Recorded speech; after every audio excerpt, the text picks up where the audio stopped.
Well, breaking news now in the murder mystery involving millionaire real estate heir Robert Durst. And it all comes on the heels of a Turn to Tara exclusive report that went viral earlier this month. Yeah, we've just learned prosecutors here in New York are officially looking into allegations from the ex-husband of First Lady Jill Biden, who told us he had an affair with Durst's wife, Kathie, just days before she vanished. Tara Rosenblum broke the story and joins us with the new developments. Right, this is a case that has been highly scrutinized but kept tightly under wraps by the Westchester County District Attorney's Office for several months now. But we can now confirm that the alleged extramarital affair that we publicly exposed, along with a new witness who's never spoken out before until now, have become a focal point in this cold case investigation.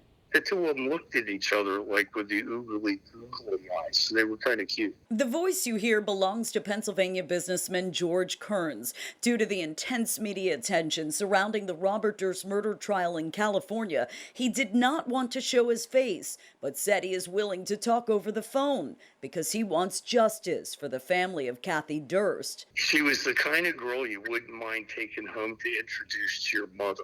Kearns says he was there the night First Lady Jill Biden's ex-husband, Bill Stevenson, had a romantic encounter with Kathie Durst and even witnessed Robert Durst explode in a fit of rage early the next morning, 10 days before Kathie disappeared. Because the guy had a temper that didn't have a throttle body to it. I mean, he just had no control over himself, you know. He was just out of his mind, angry.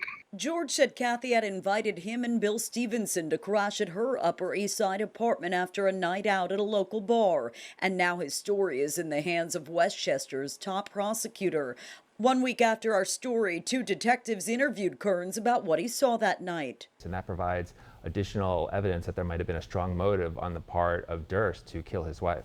Former New York City and Westchester prosecutor Dan Shore was working under former DA Jeanine Pirro 20 years ago when Kathie's case was reopened. So you've presented homicide cases before to a grand jury. Do you feel there is enough evidence now for a charging decision? There was always a lot of circumstantial evidence pointing to Robert Durst killing his wife, but this is probably the tipping point to get to the point where there should be an indictment of him. Now, I reached out to District Attorney Mimi Roca for her comments on all of this. Her spokeswoman declined, citing the ongoing investigation. George Kearns, meanwhile, tells me that his interview lasted just under an hour, and he's just now hoping that charges will be filed in this case here in New York very soon. I'm Tara Rosenblum. Back to you. All right, Tara, if you've got a problem you need help fixing, you can turn to Tara. You see her email address on the screen. Send her your story there or on Facebook and Twitter, and she will get to work.